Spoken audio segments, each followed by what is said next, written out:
यहाँ पे आपको 2 रो एंड 2 कॉलम मिलते हैं। अगर हम लोग देखा जाए तो यहाँ पे A B and C D ऐसे 2 रो हैं and A C B D ऐसे 2 कॉलम हैं। तो यहाँ पे 2 रो और 2 कॉलम है, इसलिए इस डिटर्मिनेंट को बोलते हैं डिग्री 2 डिटर्मिनेंट। इस डिटर्मिनेंट की डिग्री होती है 2। ओके, सो जब भी हम लोगों को ये डिटर्मिनेंट रिप्रेजेंट करना होता है तब भी हम लोग कोई भी एक अल्फाबेट्स जो कैपिटल अल्फाबेट्स हैं वो हम लोग यूज़ कर सकते हैं। फिर वो ए टू जेड में से कोई भी अल्फाबेट्स हो सकता है। समझो ये डिटर्मिनेंट है तो मैंने इसको रिप्रेजेंट किया मैं कैपिटल डी, सो मेरा ये हुआ डिटर्मिनेंट डी। ओके, जब भी हम लोगों को इस डिटर्मिनेंट की वैल्यू फाइंड आउट करनी होती है तब भी हम लोग ये 2 जो वैल्यू है रो एंड कॉलम्स के वो हम लोग क्या करते हैं, एक दूसरे को क्रॉस मल्टीप्लाई करते हैं। जब भी मुझे इसकी वैल्यू फाइंड आउट करनी होती है तो मैं क्या करूँगी, क्रॉस मल्टीप्लिकेशन करूँगी। So A is multiply by D, C is multiply by B that is B C, और इन दोनों में हम लोग करेंगे सब्ट्रैक्शन प्रोसेस तो मुझे मिल जाएगी उस डिटर्मिनेंट की वैल्यू। सो डिटर्मिनेंट हम लोगों को जब भी सॉल्व करना होता है, एक तो हम लोगों को डिटर्मिनेंट रिप्रेजेंट करना होता है कैपिटल अल्फाबेट, और उसके बाद अगर मुझे डिटर्मिनेंट की वैल्यू फाइंड आउट करनी है तो मुझे इस क्रॉस मल्टीप्लिकेशन करना है और उसमें सब्ट्रैक्शन की प्रोसेस वहाँ पे डन करनी है। अभी हम लोगों ने डिटर्मिनेंट के कंसेप्ट देखे, उससे रिलेटेड एक्सरसाइज 1.3 में जो सम्स हैं वो हम लोग फाइंड आउट सॉल्व करेंगे। अभी यहाँ पे हम लोगों को डिटर्मिनेंट की वैल्यू फाइंड आउट करनी है। मैंने अभी कहा था कि डिटर्मिनेंट की वैल्यू फाइंड आउट करने के लिए हम लोगों को पहले क्या करना है, उनका क्रॉस मल्टीप्लिकेशन करना है। सो 3 इज मल्टीप्लाई बाय 5, तो ये एक्टिविटी है हम लोग यहाँ पे देखेंगे। ये ऑलरेडी लिखा हुआ है 3 इंटू मुझे क्या करना है 5, और यहाँ पे 4 इंटू मुझे क्या करना पड़ेगा 2, और उन दोनों में मुझे क्या करना है subtraction. So 3 into 5 that is 15 और 2 into 4 that is 8। 15 minus 8 is 7। सो ये होती है हम लोगों के डिटर्मिनेंट की वैल्यू। वैसे ही तुम लोगों को क्वेश्चन नंबर 2 है जिसमें कुछ डिटर्मिनेंट आपको दिए हुए और उसकी वैल्यू आपको क्या करनी है, फाइंड आउट करनी है। सो सेम जैसे क्वेश्चन नंबर 1 में हम लोगों ने वैल्यू डिटर्मिनेंट की फाइंड आउट की, वैसे ही हम लोग क्वेश्चन नंबर 2 में डिटर्मिनेंट जितनी दिए हो उसकी वैल्यू हम लोग फाइंड आउट करेंगे। अभी फर्स्ट जो डिटर्मिनेंट दिया है उसमें भी 2 रोज एंड 2 कॉलम्स है। हम लोगों को क्या करना है, पहले उनको का क्रॉस मल्टीप्लिकेशन करना है। So it is 4 minus 1 into 4 and 2 into 7। इन दोनों में हम लोगों को क्या करना है subtraction. -1 into 4 it is -4, -2 into 7 is 14, -4 minus 14 that is -18। ये होती है हम लोगों के डिटर्मिनेंट की value that is -18। Now see the second determinant. हम लोगों को सेम यहाँ पे वही प्रोसेस करनी है, डिटर्मिनेंट की वैल्यू फाइंड आउट करनी है। सो पहले दोनों को क्रॉस मल्टीप्लिकेशन करेंगे और उसमें सब्ट्रैक्शन करेंगे। सो 5 इंटू 0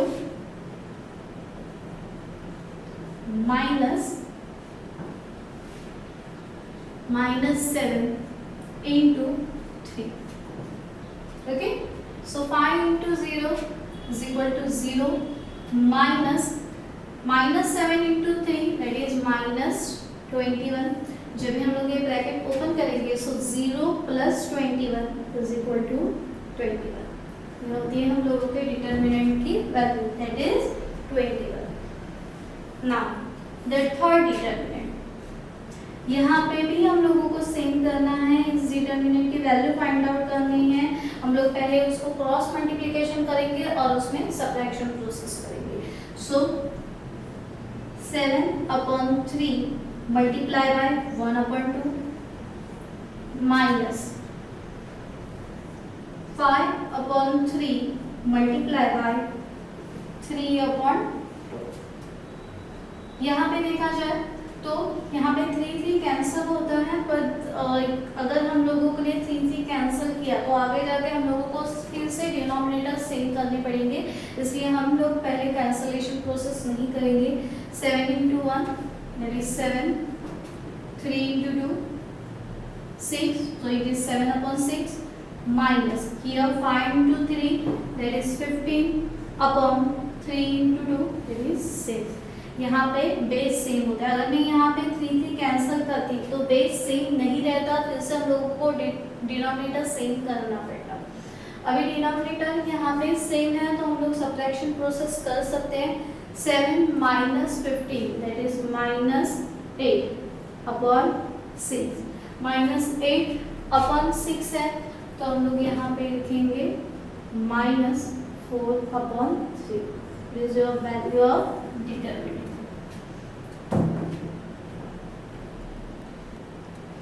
सो यहाँ पे हम लोगों के एक्सरसाइज 1.3 का question number 1 and question number 2 complete होता है, जहाँ पे हम लोगों ने डिटरमिनेंट के वैल्यू फाइंड आउट की है। मैं पहले एक बार और समझाती हूँ कि डिटरमिनेंट के वैल्यू हम लोगों को कैसे फाइंड आउट करने हैं। मोस्ट डिटरमिनेंट के जो रोज एंड कॉलम दिए हैं उसको हम लोगों को क्या करना है, क्रॉस मल्टीप्लिकेशन करना है और उसके बाद हम लोगों को उसमें सब्ट्रैक्शन प्रोसेस करके वो वैल्यू फाइंड आउट करनी है। Now let's start the new concept that is determinant method. उसको हम लोग क्रैमर्स रूल मेथड्स भी बोलते हैं। अगर हम लोगों को साइमल्टेनियस इक्वेशन इजी वे से या कम स्पेस में अगर सॉल्व करना है तो हम लोग ये मेथड अप्लाई करते हैं। ये सबसे इजी मेथड होती है जो कि हम लोग साइमल्टेनियस इक्वेशन सॉल्व करने के लिए सॉल्व करते हैं।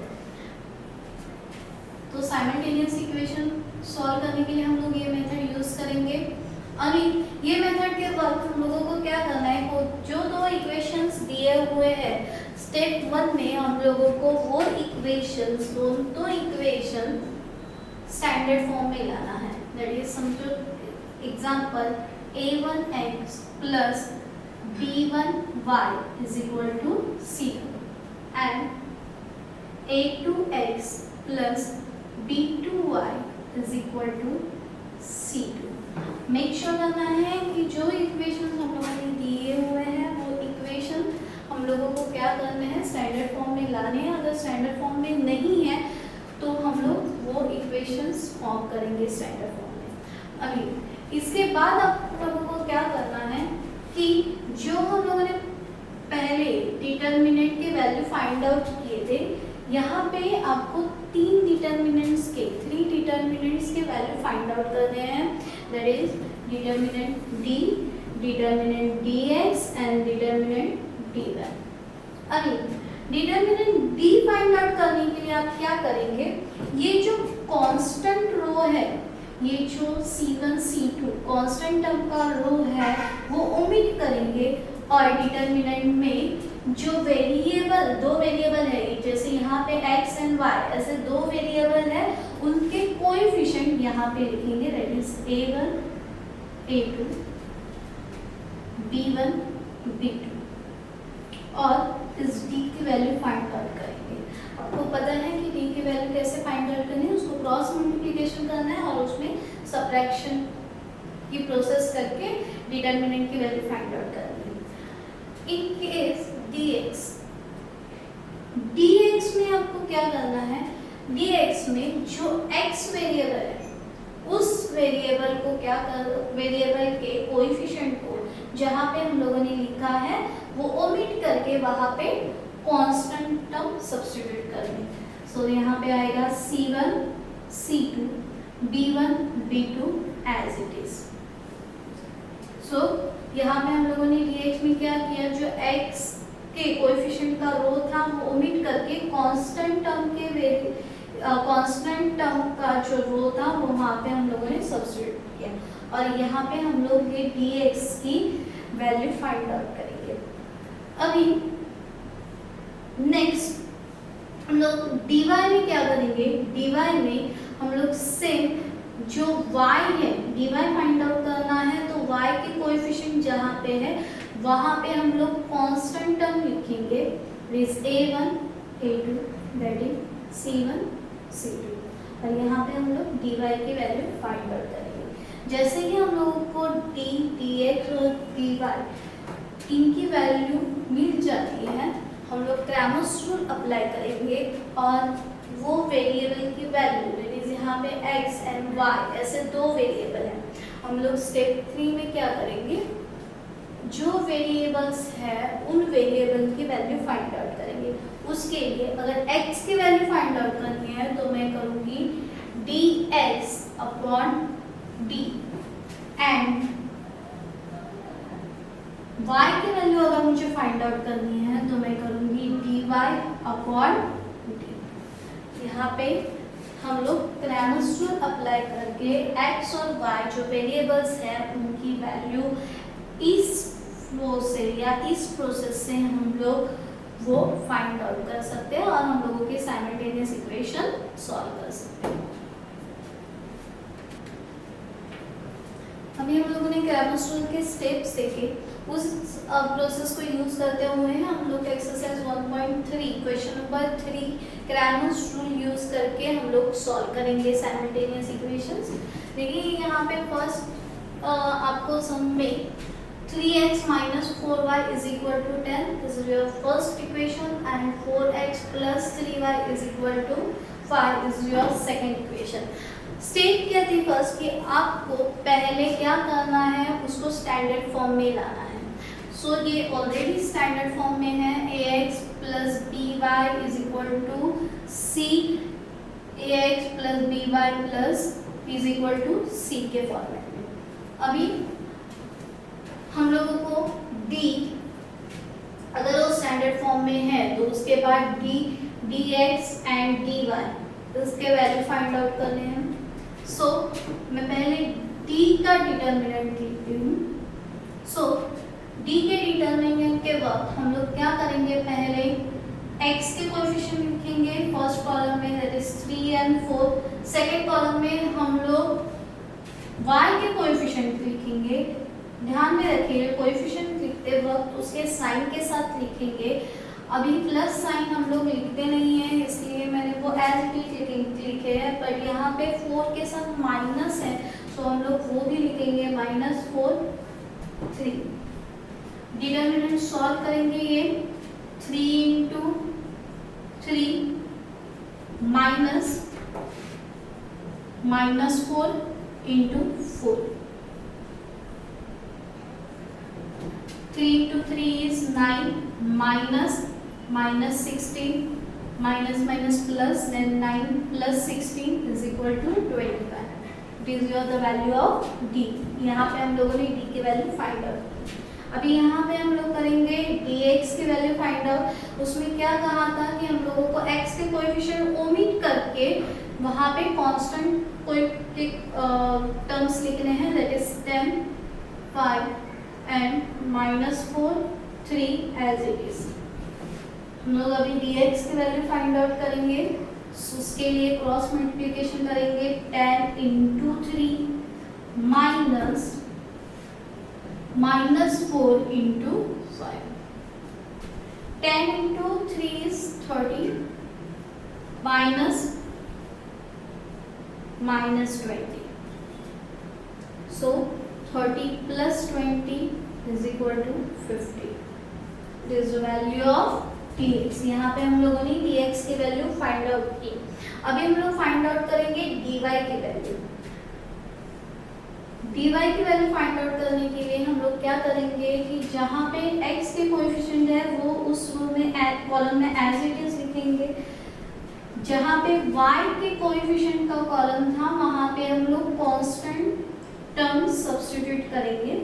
अभी इसको क्रॉस मल्टीप्लिकेशन करेंगे, 3 into 5 minus 10 into 4, 3 into 5 15 minus 40। अभी यहाँ पे हम लोग 40 माइनस 15 करेंगे, क्या आएगा वहाँ पे आपका -25। सो यहाँ पे हम लोगों को मिला the value of D, D X and D Y. अभी हम लोग अप्लाई करेंगे Cramer's rule.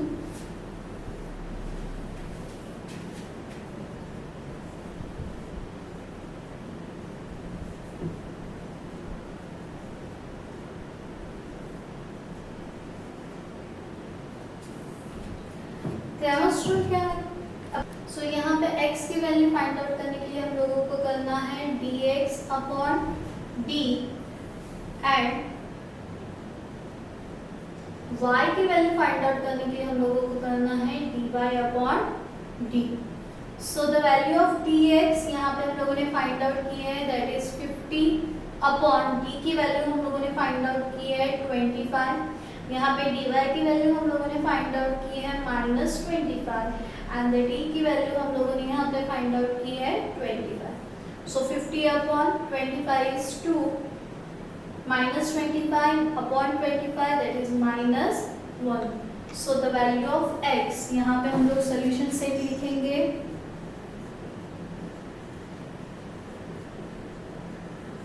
x, y is equal to 2, -1।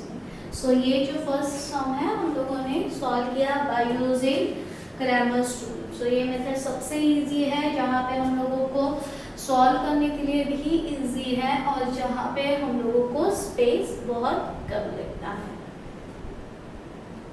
Now see the second सम। यहाँ पे हम लोगों को सेकंड सम में दिया हुआ है 4x + 3y - 4 is equal to 0 and 6x is equal to 8 - 5y, जो कि स्टैंडर्ड फॉर्म में नहीं है, तो हम लोगों को पहले वो स्टैंडर्ड फॉर्म में लिखना पड़ेगा, that is 4x + 3y is equal to -4, वहाँ जाके होगा +4। This is your equation number 1। Now 6x, यहाँ वेरिएबल टर्म -5y है, वो जो यहाँ पे शिफ्ट होगी, is +5y is equal to 8 as it is। This is your equation number 2। अभी हम लोग डिटरमिनेंट फाइंड आउट करेंगे। First d is equal to, d में हम लोग क्या करेंगे, फर्स्ट वेरिएबल के कोएफिशिएंट्स लिखेंगे फर्स्ट कॉलम में, that is 4 and 6। Second column में हम लोग सेकंड वेरिएबल के कोएफिशिएंट लिखेंगे, दैट इज 3 एंड 5 और उसको सॉल्व करेंगे, क्रॉस मल्टीप्लिकेशन करेंगे। 4 into 5 minus 3 into 6. 4 into 5 is 20 minus 80, that is 2. So यहाँ पे d की वैल्यू हम लोगों को मिल जाती है। नेक्स्ट हम लोग फाइंड आउट करेंगे dx। dx में हम लोगों को क्या करना है, जहाँ पे हम लोगों ने d के डिटरमिनेंट में x के कोएफिशिएंट लिखे हैं, वो वहाँ पे स्वैप करके हम लोग कांस्टेंट टर्म लिखेंगे, that is 4 and 8। First column में हम लोग लिखेंगे, सेकंड कॉलम में 3 and 5 एज इट इज। सो यहाँ पे 4 into 5 minus 8 into 3 is equal to 4 into 5, that is 20 minus 24 is equal to -4। यहाँ पे हम लोगों को वैल्यू मिली dx की। अभी हम लोग लिखेंगे dy।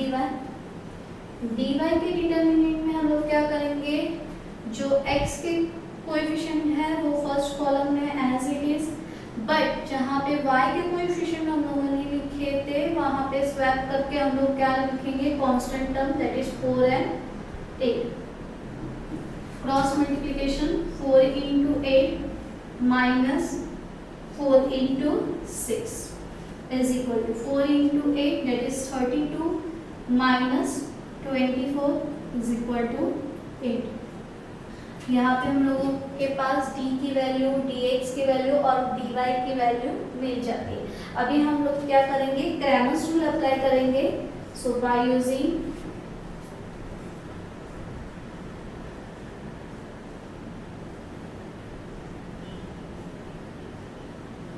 क्रैमर्स रूल में हम लोग क्या करेंगे, x की वैल्यू फाइंड आउट करेंगे, that is dx upon d is equal to, dx की वैल्यू यहाँ पे हम लोगों ने क्या फाइंड आउट की, -4 अपॉन d की वैल्यू हम लोगों ने क्या फाइंड आउट की, 2। -4 upon 2 is equal to -2 and y की वैल्यू हम लोग फाइंड आउट करेंगे dy upon d। So the value of dy is 8 upon the value of d is 2, that is 4। so यहाँ पे हम लोगों को सॉल्यूशन से हम लोगों के पास दोनों वैल्यू मिल गए हैं। so यहाँ पे हम लोगों के पास दोनों वेरिएबल्स की वैल्यू है, that is x is equal to -2, y is equal to 4। हम लोग वहाँ पे सॉल्यूशन सेट लिखेंगे, देयरफॉर सॉल्यूशन सेट इज -2, 4। तो यहाँ पे हम लोगों का क्वेश्चन नंबर 2 सॉल्व होता है।